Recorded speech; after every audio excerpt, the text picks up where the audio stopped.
Welcome to Radio History. Thank you for listening. Today we will talk about Chinese Revolution, an important topic for you to know. One important reason for the abrupt decline and fall of the Qing dynasty was the intense external pressure that the modern West applied to Chinese society. However, internal problems also play a role. After an extended period of growth, the Qing dynasty began to suffer from corruption, peasant unrest, and incompetence. This made worse by rapid growth in the country's population. By 1900, there were 40 million people in China. Population growth created a serious food shortage. The ship's gun and ideas of foreigners highlighted the growing weakness of the Qing dynasty. Wanting to limit contact with outsiders, they had restricted European Americans to a small trading outlet at Wanhangou. Americans deal only a few Chinese firms, and British did not like this arrangement. Britain had unfavorable trade balance with China. It imported more goods from China than it exported to China. Britain had to pay China with silver for the difference between its imports. British tried to negotiate, but negotiation failed, and the British turned the trading opium. Opium was growing in northern India under the sponsorship of the British East India Company, and then shipped directly to Chinese markets. This a highly addictive drug. Soon, silver was flowing out of China and into the pockets of the officials of the British East India Company. The Chinese reacted strongly. They appealed to the British government on moral grounds to stop the traffic in opium. Lin Sexu, a Chinese government official, wrote to Queen Victoria, and here I quote, "Suppose there were people from another country who carried opium for sale to England and seduced your people into buying and smoking it. Certainly your honorable ruler will deeply hate and be bitterly aroused." British refused to halt their activity, so Chinese blocked the foreign area in Guangzhou to force traders to surrender their opium. But British responded with force, and this started the Opium War. British warships destroyed Chinese coastal and river forts. When a British fleet sailed almost unopposed up the Changjiang to Nanjing, the Qing dynasty made peace. In the Treaty of Nanjing in 1842, Chinese agreed to open 5 coastal ports to British trade, limit taxes on imported British goods, and pay for costs of the war. They gave the British ownership of the island of Hong Kong, but in the trade, nothing was said about the opium trade. This marked the beginning of the establishment of Western influence in China. In the meantime, the failure of the Chinese government to deal with the pressing internal economic problems led to a peasant revolt, known as the Taiping Rebellion. It was led by Hong Xiuquan. And as a special guest, he came with us tonight. Good evening, Mr. Xiuquan. Hello, and thank you for inviting me tonight. You are so beautiful, lady. Oh, thanks. Well, do you mind answering some questions for us? Not at all. Okay, let's start. In what year did you proclaim the Taiping Rebellion? It was a 14-year rebellion that started in 1850 till 1864. And why did you decide to start this war? Well, because I was convinced that God had given me the mission to destroy the Qing dynasty. I heard you captured the town of Yong'an and proclaimed a new dynasty. What dynasty was this? That's right. I proclaimed the heavenly kingdom of great peace. In March 1853, you seized Nanjing. How many men died in that revolt? Around 25,000 men, women, and children died. How did this war come to an end? When the Europeans came to the aid of the Qing dynasty and recaptured Nanjing. If you could, would you do it again? Yes, I am convinced that I did what I have to do. Well, thank you very much for coming tonight. It is also worth mentioning that the Taiping Rebellion was one of the most devastating civil wars in history. As many as 20 million people died during the 14-year struggle. That interview was very interesting, but what was happening is that Russia took advantage of kings' dynasties' weakness to force China to give up territories. And Tibet, a struggle between Russia and Great Britain, kept both powers from seizing the territory outright. This allowed Tibet to become free from Chinese influence. After the Taiping Rebellion, warlords in the provinces began to negotiate directly with foreign nations. In this way, Britain, France, Germany, Russia, and Japan all established spheres of influence in China. In 1894, the Chinese went to a war with Japan over a land that the Chinese had controlled for a long time. The Chinese were defeated. Japan received the island of Taiwan and Liaodong Peninsula. European powers forced Japan to give the Liaodong Peninsula back to China. In 1897, Chinese reuters murdered two German missionaries. So, Germany used this as a pretext to demand territories in the Shandong Peninsula. When the Chinese government approved the demand, other European nations made new claims on Chinese territory. This latest scramble for territory took place at a time of internal crisis in China. This known as the 100 Days of Reform. The emperor issues edict calling for major reforms. With these reforms, Guangxu intended to modernize government bureaucracy. He also intended to train the military to use modern weapons and Western fighting techniques. An Empress Dowager Cixi opposed the new reform program. He became a dominant force court and opposed the emperor's reform, eventually imprisoned the emperor. These actions ended Guangxu reforms. In 1899, U.S. Secretary of State Young High wrote a note to Britain, Russia, Germany, France, Italy, and Japan, present a proposal that ensured equal access to the Chinese market for all nations and preserved the unity of the Chinese Empire.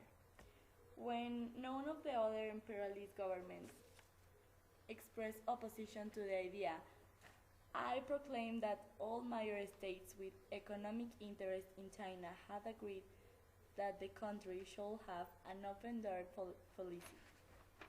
This reflects American concern for the survival of China. The interest of some U.S. trading companies want to operate in open markets and dislike the existing division of China by individual countries. The open-door policy reduced restrictions on foreign imports imposed by the dominating power. Also helped reduce imperialist hysteria over access to the China market. The open-door policy came too late to stop the Boxer Rebellion. Boxer was a popular name given to members of a secret organization called the Society of Harmonious Fists. The Boxers were upset by economic distress and the foreign takeover of Chinese lands. They wanted to push foreigners out of China. Their slogan was "Destroy the Foreign." They disliked Christian missionaries and Chinese converts to Christianity, treating Chinese traditions.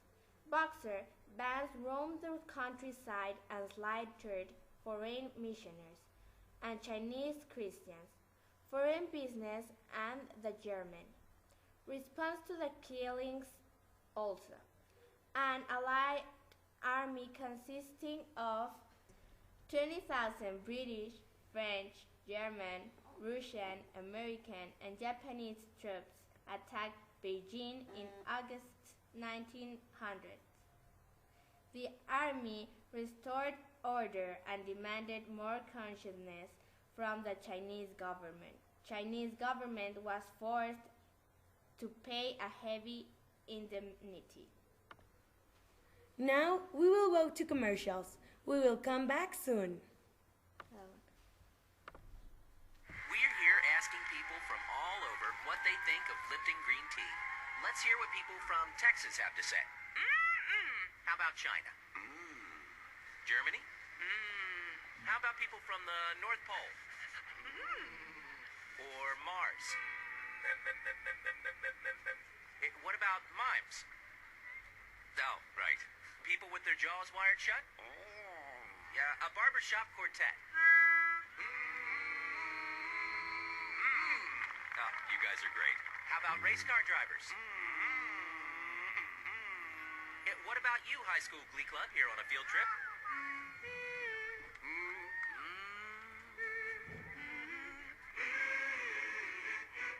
Well, that settles it. It sounds like everyone loves the taste of Lipton green tea. With its protective antioxidants from real tea, it's not just good for you, it's to you. Lipton tea can do that. Subway Restaurants Storytime Theater proudly presents Jack and the Beanstalk. Fee-fi-fo-fo. I smell something delicious. Hey, little fella, what you got there? Oh, this? It's the big hot pastrami sub from Subway Restaurants. That does look tasty. It sure is. Climbing that beanstalk out there makes you hungry. You mind if I have a bite? Sure. I'll trade you for that goose over there with the golden eggs. You got a deal. Hungry for something big? Then pick up a big hot pastrami sub from Subway Restaurants. Layer upon layer of delicious hot pastrami stacked high and toasted to flavorful perfection on freshly baked bread. Topped with pickles, mustard, and melted Swiss cheese, it's the perfect way to satisfy any giant-sized appetite. Big hot pastrami available at participating restaurants for a limited time only. See restaurants for details. Subway. Eat fresh. Thanks for staying with us. Now we are back with the fall of the Qing dynasty. After the Boxer Rebellion, the Qing dynasty in China tried desperately to reform itself. Cixi now embraced a number of reforms. A new education system was adopted and the civil service examination system was dropped. In 1909, legislative assemblies were formed at the provincial or local level. The emerging new elite became impatient with the slow pace of political change. They were angry when they discovered that the new assemblies were not allowed to pass laws but could only give advice to the ruler.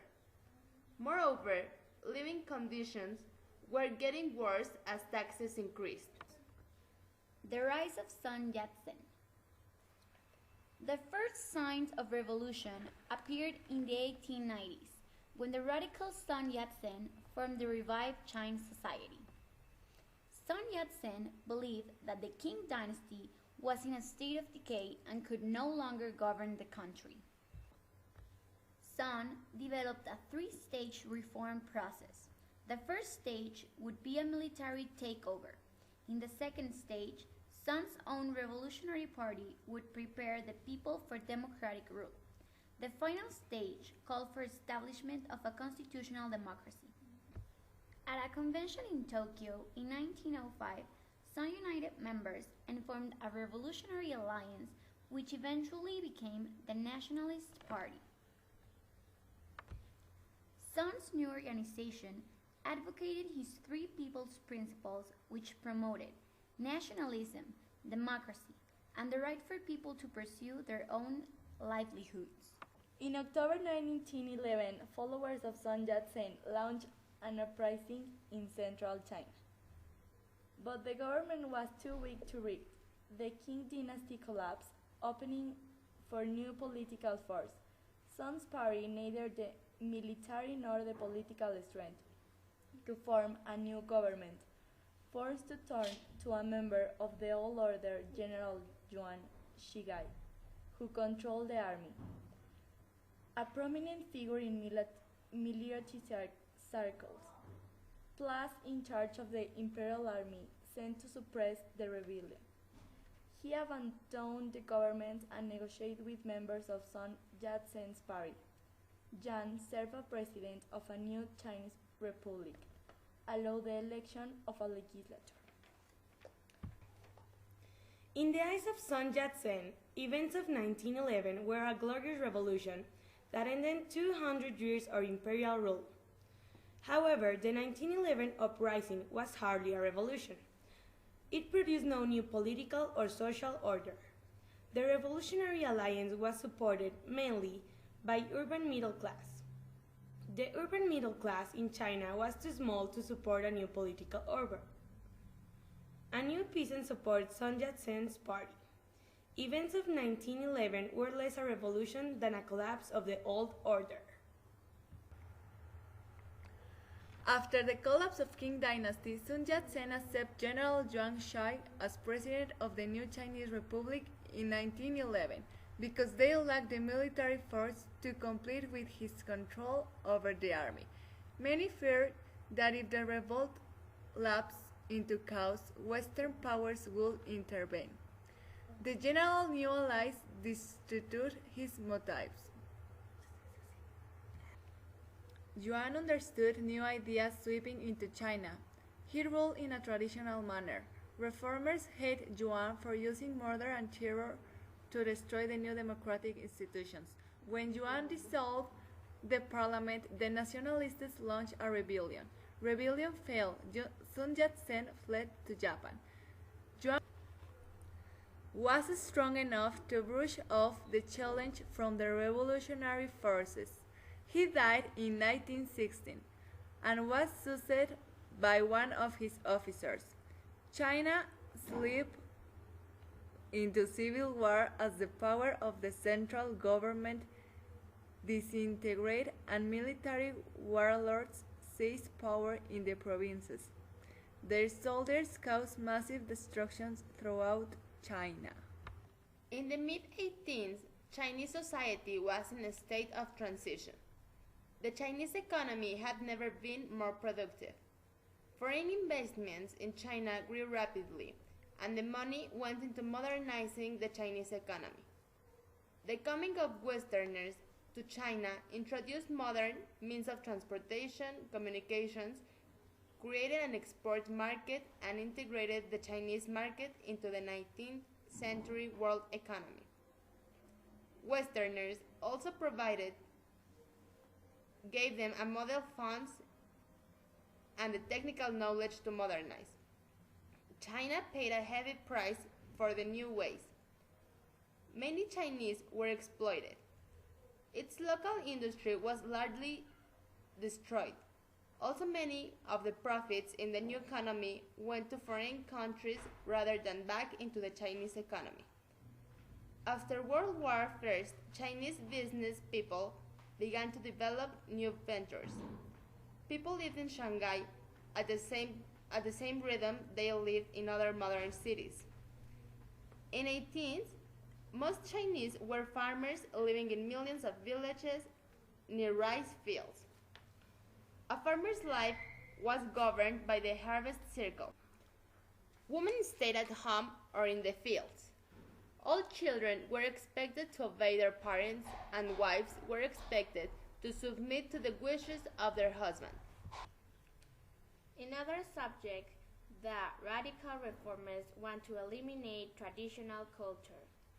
They were interested in creating a new China that would be respected by the modern world. The first change came in the late 19th century. Intellectuals began to introduce Western books, art, and ideas to China. Soon, China was flooded by Western culture as intellectuals called for a new culture based on that of the modern West. Most creative artists followed foreign trends while traditionalists held on to Chinese culture. Literature, in particular, was influenced by foreign ideas. Western novels and short stories began to attract a large audience. Most of Chinese modern authors showed a clear contempt for the past. Mao Dun became known as one of Chinese best modern novelists. After that came the revolutionary chaos in China. Revolutionary Marxism had impact in China. By 1920, central authority ceased to exist in China. Different political forces began to emerge as competitors for the right to rule China. Sun Yat-sen's Nationalist Party, which had been driven from the political arena several years earlier, and the Chinese Communist Party. The Nationalist Communist Alliance. In 1921, a group of radicals and staff members from Beijing University founded Chinese Communist Party, the CCP, in Shanghai. Sun Yat-sen needed the expertise and diplomatic support that the Soviet Union could provide. English language newspaper wrote, "All his life, all his influence, all his ingenuities are devoted to ideas that keep China in turmoil, and it is utterly undesirable and improper that he should be allowed to prosecute those aims here." Later, they formed a revolutionary army to march north and seize control over China.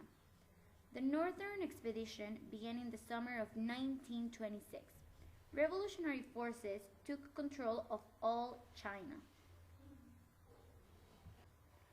Sun Yat-sen died in 1925, and General Chiang Kai-shek succeeded him as head of the National Party.